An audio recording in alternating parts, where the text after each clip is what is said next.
अब जाकर लग रहा है कि नहीं, बिहार में भ्रष्टाचारियों का होगा अंत।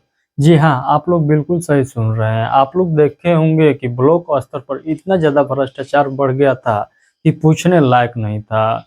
आप सभी को ज़्यादातर दिक्कत तब हो रहा था जब सर्वे चल रहा था, यानी सर्वे का जब काम ज़ोरों-शोरों से चल रहा था, उस समय आप लोग को बहुत ज़्यादा दिक्कत देखने को मिल रहा था। यानी जो अधिकारी है वो बिना पैसा का सुन भी नहीं रहा था। और आप लोग गौर किए होंगे कि जो अधिकारी है, खासकर जो सीईओ है, उनका पॉकेट जो है कितना ज़्यादा फूला हुआ दिखाई दे रहा था।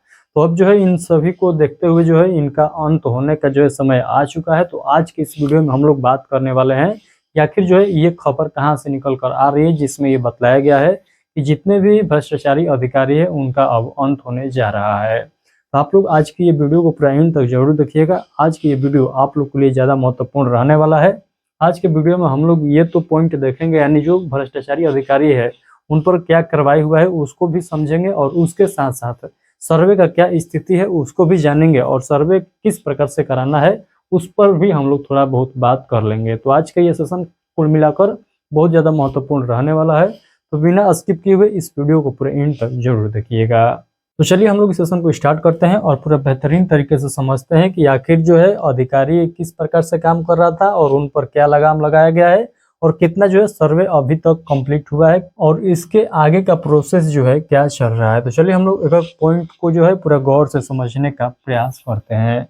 यहाँ पर देखिएगा लिखा गया है कि समय सीमा में मामलों का निपटारा अनिवार्य, यानी समय सीमा के अंदर यदि जो मामला आता है उसका निपटारा नहीं होता है तो क्या कहा गया है आगे आप लोग समझिएगा। तो बतलाया गया है कि विजय सिन्हा ने अधिकारियों को निर्देश दिया है कि पुराने लंबित मामलों के लिए विशेष अभियान चलाया जाए और नए मामलों का समय सीमा के भीतर समाधान सुनिश्चित किया जाए। उन्होंने स्पष्ट कहा कि समय पर काम पूरा न करने वाले अधिकारी से जवाब जो है तलब किया जाएगा। यानी कहने का मतलब कि इनके द्वारा ये कहा गया है कि जो पहले से केस पेंडिंग में पड़ा हुआ है, यानी जो दस्तावेज आया है, जो आपके पास आवेदन आया है, उनको जल्द से जल्द आप निपटाइए, उनका जल्द से जल्द जो है हल समक्ष रखिए। और जो अभी आ रहा है, जो वर्तमान में आ रहा है, उसको समय के अंदर, यानी जो समय निर्धारित किया गया है उसके अंदर आप लोग को उसको हल कर देना है। मान लीजिए कोई आज आवेदन आता है तो आप जो है 10 दिन के अंदर उस आवेदन को जो है सुनवाई कर दीजिए, यानी उस पर जो है आप एक बार गौर करिए और उसका हल निकाल दीजिए। यानी कहने का मतलब कुल मिलाकर कि समय के अंदर जो है आप लोग को पूरा कार्य करना होगा। अब ये नहीं कि पैसा नहीं मिलेगा तो उसका जो है दस्तावेज वहीं के वहीं रह जाएगा, ऐसा आप लोग को नहीं करना है। ये जो है हम नहीं, विजय सिन्हा जी अधिकारी को कह रहे हैं।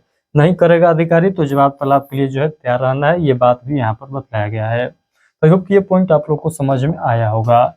आप लोग सोच रहे होंगे कि क्या इतना जो है आसान है भ्रष्टाचार खत्म करना? बिल्कुल नहीं है, बट इस पर जो है बात चल रहा है, यही हम लोग के लिए बहुत बड़ा जो है बात है। यानी भ्रष्टाचार को लेकर यदि बात सरकार में चल रहा है तो यकीन मानिए कि जो है यहाँ पर कुछ ना कुछ जो है यहाँ पर कड़ाई तो होने वाला है ही है। तो चलिए कोई नहीं, यदि थोड़ा बहुत भी भ्रष्टाचार कम होता है तो बहुत जो है आम जनता पर प्रभाव पड़ेगा उसका। तो चलिए हम लोग आगे के पॉइंट को समझते हैं। यहाँ पर देखिएगा बताया गया है राजस्व न्यायालयों में ऑनलाइन पंजीकरण से प्रक्रिया आसान। यहाँ पर बताया गया रेवेन्यू कोर्ट मैनेजमेंट सिस्टम की समीक्षा करते हुए सिन्हा ने बताया कि अब सभी राजस्व न्यायालयों में मामलों का ऑनलाइन पंजीकरण हो रहा है। इसमें मॉनिटरिंग में काफी सुधार आया है। उन्होंने विभिन्न स्तरों पर मामलों के निष्पादन की स्थिति भी साझा की है।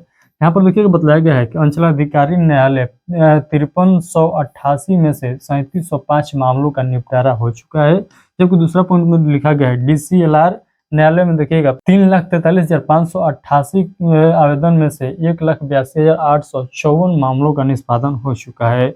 उसी प्रकार अलग अलग न्यायालय का जो है यहाँ पर डाटा शेयर किया गया है। आई होप कि अब आप लोग को समझ में आया होगा कि इनके द्वारा क्या कहा जा रहा है। यानी इनके द्वारा ये कहा जा रहा है कुल मिलाकर कि हम जो है काम कर रहे हैं, यानी जो जमीन से संबंधित कार्य है, जितने भी आवेदन आ रहा है उन पर हम लगातार काम कर रहे हैं। कहने का मतलब इनका यही है साफ साफ। आई होप कि ये पॉइंट आप लोग को समझ में आया होगा। अब आइए हम लोग बात कर लेते हैं। यहाँ पर लिखा गया है लोगों की मदद ली जाएगी, यानी लोगों से क्या मदद ली जाएगी, आइए आप लोग के सामने मैं यहाँ पर स्पष्ट करता हूँ। यहाँ पर बताया गया कई राजस्व गाँव में पुराने रिकॉर्ड पूरी तरह उपलब्ध नहीं है। ऐसे में विभाग स्थानीय जाकर लोगों की सहायता से इन अभिलेखों को फिर से तैयार करने की योजना बना रही है। यानी कहने का मतलब कि जो दस्तावेज नहीं मिल रहा है, जो जमीन का साक्ष्य नहीं मिल रहा है, उनको जो है प्राप्त करने के लिए वो कहाँ जाएंगे, तो राजस्व जाएंगे, यानी जमीन लेवल पर जाएंगे और वहां पर पूछेंगे, यानी पूछताछ कर जो स्पष्ट लगेगा उसी बेसिस पर जो है यहाँ पर डॉक्यूमेंट बनाया जाएगा। कहने का मतलब यही है कि यहाँ पर लोगों से क्या लिया जाएगा, मदद लिया जाएगा, सलाह लिया जाएगा। यही बात यहाँ पर बताया गया है।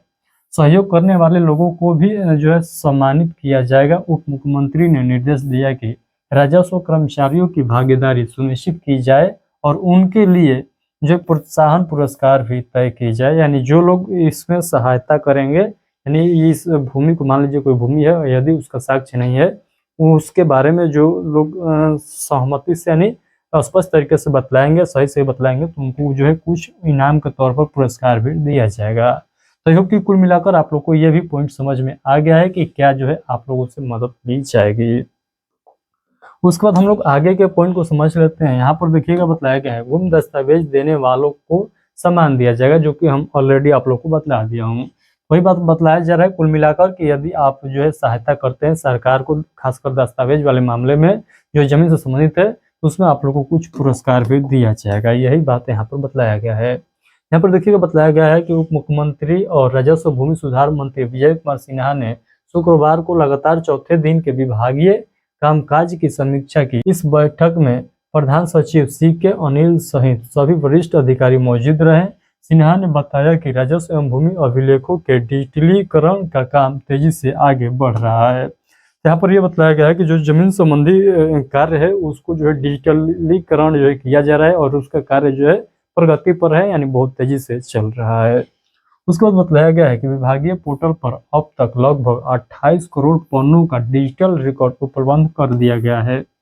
इसमें कुल 28 तरह के अलग अलग डॉक्यूमेंट शामिल है। उन्होंने कहा कि बहुत जल्द आम लोगों को डिजिटल सर्टिफिकेट कॉपी देने की सुविधा शुरू हो जाएगी। इससे सरकारी दफ्तरों के चक्कर लगाने की परेशानी खत्म होगी। यह तो हमको भी बुझा रहा है, यदि डिजिटल पूरा हो जाता है तो सरकारी दफ्तर कोई करने क्या जाएगा। यदि डिजिटल हो जाएगा तब जो है ये जो है पूरी परेशानी खत्म हो जाएगी। यानी डिजिटल हो जाएगा तो ये सभी जो है भ्रष्टाचार वाला काम खत्म हो जाएगा। यही जो है सरकार भी चाह रही है। तो आई होप कि सभी पॉइंट आप लोग को पूरे क्लियर तरह से समझ में आया होगा। तो कुल मिलाकर आज के इस सेशन में हम लोग जितना पॉइंट समझे, आई होप कि सभी पॉइंट आप लोग को समझ में आया होगा। यदि इतना समझाने के बावजूद भी आप लोग के मन में कोई डाउट रह जाता है तो बेहिचक इस वीडियो के कमेंट बॉक्स का सहारा ले सकते हैं। उसमें अपना डाउट, अपना प्रॉब्लम को रख सकते हैं। मैं उस प्रॉब्लम, उस डाउट को क्लियर करने का पूरा प्रयास करूंगा। चलिए फिलहाल के लिए इतना ही। आप लोग इस पूरे मामले पर क्या कहना चाहते हैं, एक प्यारा सा कमेंट करके जरूर बताइएगा। और हाँ, आप लोग किस टॉपिक पर अगला वीडियो पाना चाहते हैं, टॉपिक का नाम भी इस वीडियो के कमेंट बॉक्स में बताइएगा, ताकि हम पूरे रिसर्च करके उस टॉपिक को आप लोग के समक्ष रखूंगा। तो अपना जो है टॉपिक एक बार इस वीडियो के कमेंट बॉक्स में जरूर रखिएगा। चलिए बहुत बहुत धन्यवाद।